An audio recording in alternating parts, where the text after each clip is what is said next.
Well, this afternoon, talks between the Union of Islamic Courts and the internationally approved interim government broke down in Sudan, bringing the chances of renewed conflict closer.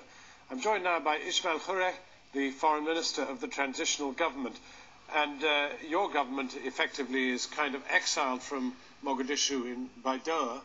And one really wonders whether you really have anything to talk to them about. They have control of the key economic drivers, and it's very difficult to see where you come in.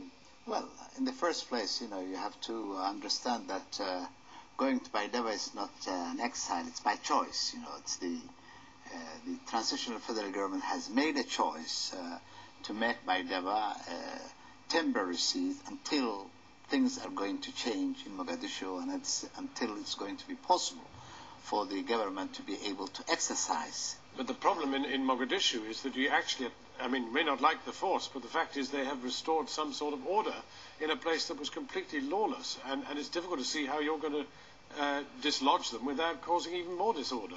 At the cost of what is the question, Actually, the problem in Somalia has been one of people really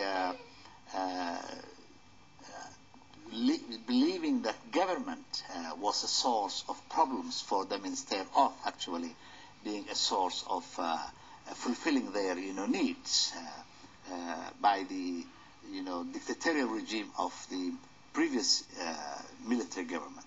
Well, I understand what the Islamic courts are actually introducing is just another form of dictatorship, which will sooner or later be the Muslim Somalis would rebel against. That's taking place. But there is a problem here in that unless some sort of deal is done by your government and the government in Mogadishu, we have the very real and present danger that Ethiopia, Kenya, Eritrea even, will become involved in Somalia in a regional conflict. Well, that's if the Islamic courts continue along the path that they are moving. We have appealed to them to stop, using militarization and thinking that they can come into power in Somalia through the barrel of a gun. Quite a number of people before them have tried that and failed.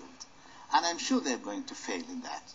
Therefore, we are appealing to them to put the gun and talk with the transitional federal government. And if they don't? And if they don't, they will fail. There will be a public, pressure and public resistance. Will you allow Ethiopia to join you and try to depose them? Well, in terms of, our need for the countries in the region, there is the national stabilization plan that the government has put together. And that plan has been adopted by the Council of Ministers, has been passed by the Parliament. In that plan, what is called for is from the neighboring countries like Ethiopia and Kenya. But it feels a million miles away from the jihadis rising up in Mogadishu, training outsiders and the rest of it. Actually, that's a lot of sound and fury, and substance is very, very shallow. As you know, most of these people do not have adequate, weaponry and adequate, force actually to force, for example, the TFG out of power, or to counter, force like the one in Ethiopia and Kenya. Definitely. Foreign Minister, I'm afraid we must leave it there, but thank you very much indeed for coming in.